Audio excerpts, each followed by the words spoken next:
Hi friends, இன்றைக்கி என்ன செய்யலான்னு பார்க்கலாங்களா. நான் வந்து நெத்திலி மீன் குழம்பு வைக்க போகிறேன். 1 கிலோ வாங்கியிருந்தேன். வாஷ் பண்ணி ஒரு 1/2 கேஜி கிட்ட நான் எடுத்து மசாலா போட்டு வச்சுருக்கேன் ஃப்ரை பண்ணுறதுக்கு. இது மீதி வந்து இது குழம்பு வைக்க போகிறேன். எப்படி வைக்கலான்னு பார்க்கலாம். என்னுடைய ஸ்டைல் இது.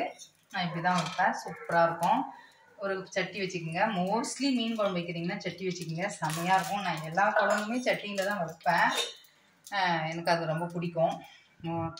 என்னால் முடிஞ்சது. ஆனால் கடாயை வந்து கழுவாமல் அப்படி இருக்கும்போது தான் இது பண்ணுவோம். எண்ணெய் காயட்டும் ஃபஸ்ட்டு. இது பாருங்கள் ஃப்ரெண்ட்ஸ், எண்ணெய் காஞ்சிச்சு. இப்போ கடுகு போட்டுக்கோங்க. ஒரு இதால் 2 ஸ்பூன் போட்டிருக்கேன். அதே மாதிரி வெந்தயம் நிறைய வேண்டாம், சும்மா ஒரு 10-15 போல் போடுங்க. கொஞ்சமாக சீரகம், நம்ம ஏன்னா சீரகம் அரைக்கவும் போகிறோம், அதனால் இது போதும். இங்கே பாருங்கள் நல்லா பொரியுது. இப்போது 4 பச்சை மிளகா அப்படியே போட்டுருங்க. அது கூட பூண்டு, கருவேப்பிலை, ஒரு கைப்பிடி பூண்டு போட்டுக்கோங்க. நான் சின்ன வெங்காயம் இப்படி தட்டி வச்சுருக்கேன், அதுதான் யூஸ் பண்ண போகிறோம். சூப்பராக இருக்கும் ஃப்ரெண்ட்ஸ். நல்லா பூண்டு மிளகா வதங்கிடுச்சு. இப்போ சின்ன வெங்காயம் நம்ம தட்டி வச்சுருக்கோம் பார்த்தீங்களா, இது அம்மியில் அரைச்சி வச்சா கூட நல்லாயிருக்கும். ஆனால் எனக்கு டைம் இல்லை. என்கிட்ட அம்மிலாம் இருக்குது, ஆனால் டைம் இல்லை. இது நல்லா நமக்கு வதங்கட்டும். நான் ஒரு 4 தக்காளி எடுத்து இந்த மாதிரி பியூரி பண்ணி வச்சுருக்கிறேன். நம்ம இதுதான் சேர்க்க போகிறோம். இது எதுக்கு இருக்கு? அது வந்து மீன் குழம்பு போடுறதுக்கு இருக்குது. இங்கே பாருங்கள் ஃப்ரெண்ட்ஸ், இதில் வந்து நம்ம சின்ன வெங்காயம் வதங்கிறதுக்கு உப்பு போட்டுக்கலாம். திட்டமாக தான் போட்டிருக்கேன். அதே மாதிரி வந்து ஒரு 1 ஹவர் முன்னாடி வந்து நான் ஒரு பெரிய நெல்லிக்காய் சைஸ் வந்து லெமன் சைஸ் வந்து புளி எடுத்து கரைச்சி வச்சுருக்கேன், ஊற வச்சு. அது மறந்துட்டு நான் சொல்ல, அதையும் இது பண்ணிக்கோங்க. ஃபர்ஸ்ட் நீ என்ன டிஷ்ஷுன்னு சொன்னியா? ஒரு டிஷ் தான் ஃபஸ்ட்டு. ஐயோ, டிஷ் பேரு நெத்திலி மீன் குழம்பு. அதை தான் நான் கேட்டேன், ஒரு டிஷ் தான் கேட்பேன். மொக்க ஜோக்கு இருக்கு ஃப்ரெண்ட்ஸ். இந்த அளவுக்கு நமக்கு வதங்கிருக்கு பார்த்தீங்களா வெங்காயம் நல்லா. இப்போ வந்து இந்த தக்காளி நம்ம பியூரி பண்ணியிருக்கோம் பார்த்தீங்களா, இது அப்படியே போட்டுக்கலாம்.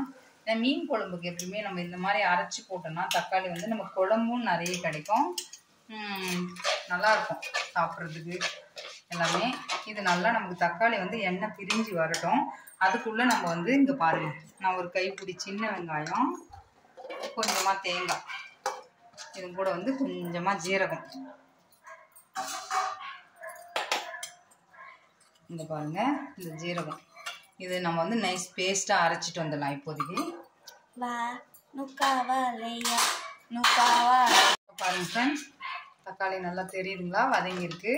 இப்போ வந்து நம்ம மஞ்சள்தூள் போடலாம். நம்ம உப்பு ஏற்கனவே போட்டிருக்கோம். நான் குழம்பு மிளகாத்தூள் வீட்டில் இருக்கும் இல்லைங்களா, அந்த மிளகாத்தூள் தான். என் காரத்துக்கு ஏற்ற மாதிரி போட்டுக்கிறேன். நீங்கள் உங்களுக்கு காரத்துக்கு ஏற்ற மாதிரி போட்டுங்க. நான் 2-3 ஸ்பூன் போட்டிருக்கேன். இது கொஞ்சம் காரம் கம்மியாக தான் இருக்கும்.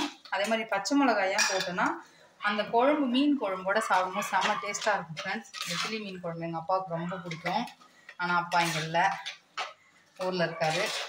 ரொம்ப பிடிக்கும். ஆனால் இது நம்ம வதக்கிட்டோம் பார்த்தீங்களா, ஒரு வதக்கு இப்படி வதக்கிட்டா போதும் நமக்கு. இங்கே பாருங்கள், இப்படி வதக்கிட்டு இப்போ நம்ம புளி தண்ணி கரைச்சி வச்சுருக்கோம் பார்த்தீங்களா, இதை ஊற்றிடுங்க.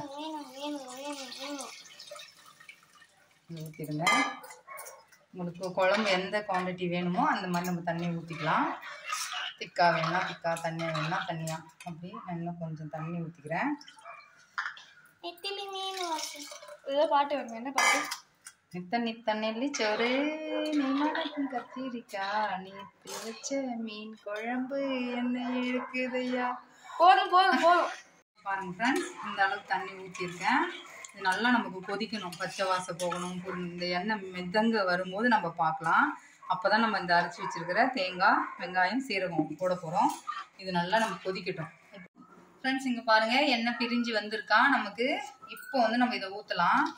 இதை ஊற்றிட்டு நம்ம ஏன்னா இன்னும் கொஞ்சம் இதையும் கொதிக்க வைக்கணும். இது கூட நம்ம கொஞ்சம் தண்ணி மிக்சியை கழுவி ஊற்றிக்குங்க. இப்போ உப்பு செக் பண்ணிக்கலாம் நம்ம, ஏன்னா நம்ம அப்போ பண்ணதை விட இப்போ பண்ணுறது தான் பெட்டராக இருக்கும். இது ரொம்ப திக்காகவும் இருக்கக்கூடாது, ரொம்ப தண்ணியாகவும் இருக்கக்கூடாது. இந்த மாதிரி ஒரு இன்னும் கொஞ்சம் நம்ம கொதிக்கும் போது இந்த நமக்கு வந்து அந்த பதம் வந்துடும். உப்பு இப்போ செக் பண்ணலாம். செமையாக இருக்குங்க ஃப்ரெண்ட்ஸ். கொஞ்சம் புளி தூக்கலாக இருந்தால் தான் செமையாக இருக்கும். அவ்வளோதான். இது நல்லா இன்னும் கொஞ்சம் கொதிக்கட்டும். கொதிச்சதுக்கப்புறம் நம்ம மீன் போடலாம் ஃப்ரெண்ட்ஸ். இந்த அளவுக்கு வந்துடுச்சு பார்த்தீங்களா, நல்லா நமக்கு எண்ணெய் பிரிஞ்சு வருது. இப்போ வந்து நம்ம மீன் போட்டுடலாம். இது ரொம்ப நேரம் நம்ம வைக்க தேவையில்ல, கொஞ்ச நேரம் வச்சாவே நமக்கு போதும்.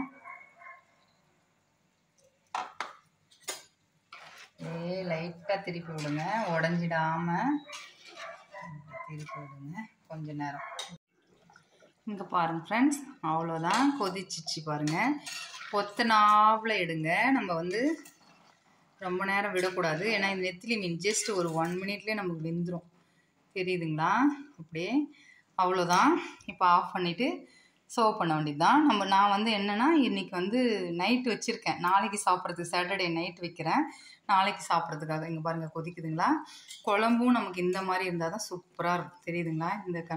இந்த பதம் இருக்கணும் நமக்கு. சூப்பராக இருக்குங்க ஃப்ரெண்ட்ஸ், ட்ரை பண்ணி பாருங்கள். ஈஸியான மெத்தடு. லைக் பண்ணுங்கள், ஷேர் பண்ணுங்கள், சப்ஸ்கிரைப் பண்ணுங்கள். நெக்ஸ்ட் வீடியோவில் பார்க்கலாம். Bye friends.